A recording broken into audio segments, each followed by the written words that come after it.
انا حستلمهم 5 بلدي من هان واحنا معاك من هان لاخر ال4 سنين، وانا معاك. وحياة ابوك اللي في فتح بقول بدنا ندخل بحكومه لاقل قيمته فيهم، الا اذا وافقوا على كل المشروع السياسي، وبعدها حيكون لنا راي كمان.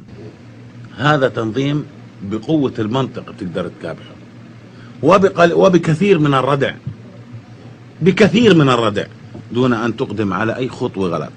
جيبوا الرواتب، سيبوكم من النصب والدس.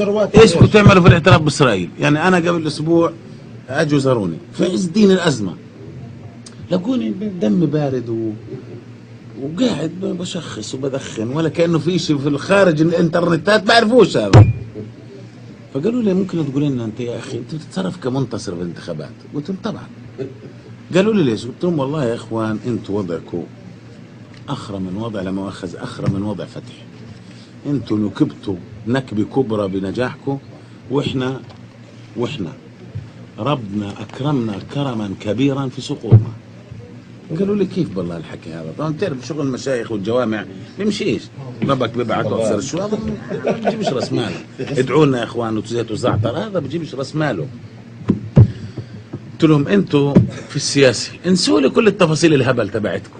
السلطه فاسده، ماشي، السلطه فاسده وبنت وسخه، غيره خلصت الاسطوانه هاي. بدكم تعترفوا باسرائيل؟ قال لا. قلت لهم حتاكلوا خرا. قال طيب افرض اعترفنا؟ قلت لهم حتاكلوا خرا اكثر. قال طيب اذا اعترفنا بالقمه العربيه؟ قلت لهم فيها تنازل عن اللاجئين. قالوا اذا ما اعترفناش؟ قلت لهم حتاكلوا كتله من الامه العربيه من المحيط الى الخليج. شباب يقولوا لي يا اخي انت يا اخي دائما مبلطج على حماس، اذا في الحكم واذا في المعارضه. قلت لهم انا بفهم الوضع، انا بعرف انه اي شخص في الحكم هو اضعف في الوضع الفلسطيني، اضعف مما يكون في المعارضه. اللي في الحكم اذا كح بقولوا ما ولك عم بطل سجل، بدي اخذ راحتي انا هناك، بس تجريش احكي لك كلام رسمي برا.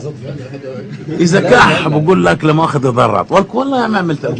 انت في الحكم المعارضه بروح بطخ على مراكز شرطتنا بالبيسفنات وبقولوا الشرطه محقوقه. انا حستلمهم 5 بلدي من هان واحنا معاك من هان لاخر ال4 سنين، وانا معاك. وحياة ابوك اللي في فتح بقول بدنا ندخل بحكومه لاقل قيمته فيهم، الا اذا وافقوا على كل المشروع السياسي.